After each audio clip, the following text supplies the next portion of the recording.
Bismillahirrahmanirrahim. Assalamu alaikum class 8 students. I hope so all of you are fine and enjoying good health. Welcome to your online class. Okay students, open your science books, page number 70 and 71, types of chemical reactions.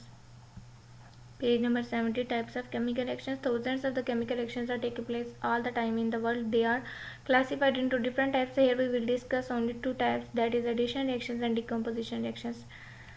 इसके different chemical reactions हमारे इर्द गिर्द हो रहे हैं और इस different उन्हें हम डिफरेंट टाइप्स में क्लासीफाई करते हैं, like addition reaction, decomposition reaction, condensation reaction, substitution reactions.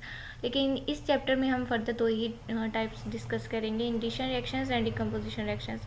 Addition reactions, the chemical combination of the two or the more substances to form one compound is called addition reaction. Following are the examples of the addition reactions. ऐसे reactions जिसमें दो substances आपस में react होते हैं और एक product बना रहे होते हैं उन्हें हम एडिशन रिएक्शंस कहते हैं. मीन्स कि इसमें कोई ना कोई सब्सटेंस हमने ऐड अप करना है. फॉर एग्जांपल, जब हाइड्रोजन रिएक्ट करेगा ऑक्सीजन के साथ तो वाटर के मॉलिक्यूल बनाएगा. When the hydrogen in the gaseous state react and it will react with the oxygen in the gaseous state, it will form the two molecules of the water H2O, in that is a water vapors, that is also in a gaseous state. कोई ना कोई चीज़ इसमें add up होगी, दो substances react करके एक product बनाएंगे. Similarly hydrogen will react with the chlorine and it will form the hydrogen chloride. Nitrogen will react with the hydrogen, it will form the ammonia NH3. It is the formula of the ammonia.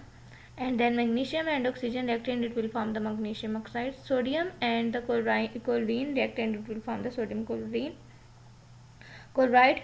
Calcium oxides and the carbon dioxide will react and it form the calcium carbonates. And the next one is decomposition reactions. A chemical reaction during which the compounds split up into the two or the more simple substances is called a decomposition reactions. Usually heat is required to bring about the decomposition of the compound. The following are the some example of decomposition reactions. ऐसे reactions decompose का मतलब होता है टूट जाना, split up हो जाना. Split up मतलब किसी एक सब्सटेंस का ब्रेकअप, टूट जाना.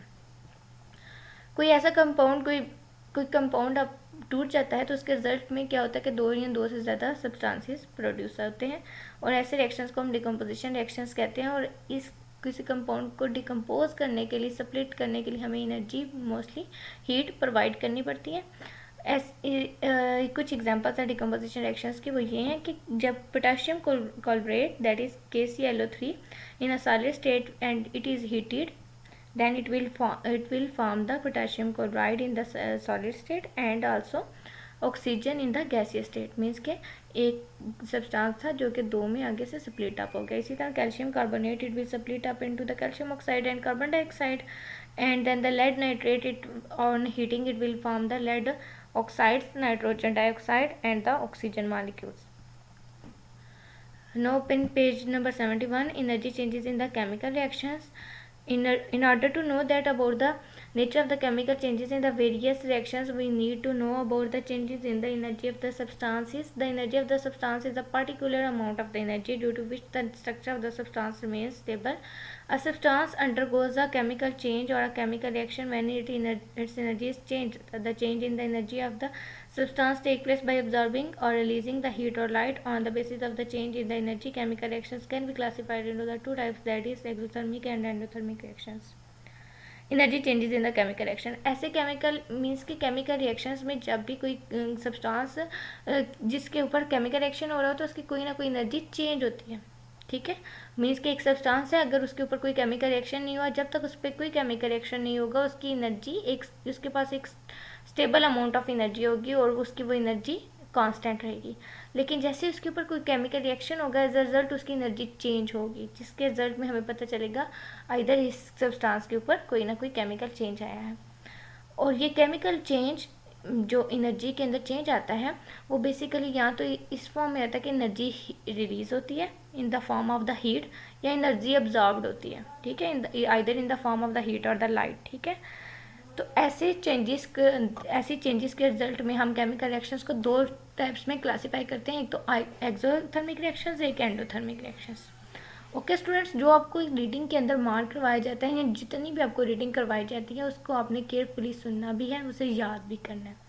बिकॉज आपके पेपर्स में कोई सा भी लॉन्ग क्वेश्चन आपकी रीडिंग के अंदर से भी आ सकता है, कोई MCQs, कोई शॉर्ट क्वेश्चन आपकी रीडिंग के अंदर से आ सकता है. इसलिए केयरफुली आप वीडियोस को देखा करें और बाकी इनको लर्न भी किया करें साथ साथ मेन पॉइंट्स को भी, और एज अ होल आप आपको एक टॉपिक भी दिया जा सकता है like this topic energy changes in the chemical reactions, ये भी आपको पेपर में दिया जा सकता है, तो उसके ऊपर आपने डिटेल से नोट लिखना होगा. Okay, next is exothermic reactions. Exo means outside means that, and therms means heat.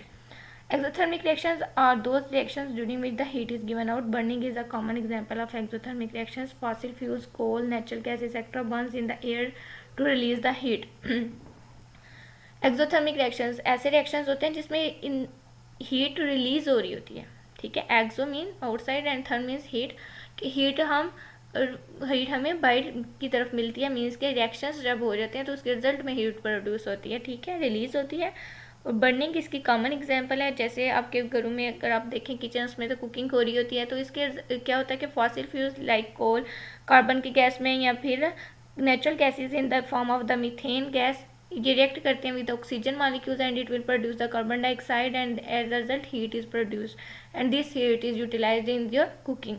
ठीक है, मीथेन गैस जब रिएक्ट करेगी ऑक्सीजन गैस के साथ तो carbon dioxide gas molecule produce करेगी, साथ में वाटर मॉलिक्यूल्स और साथ में हीट रिलीज होगी.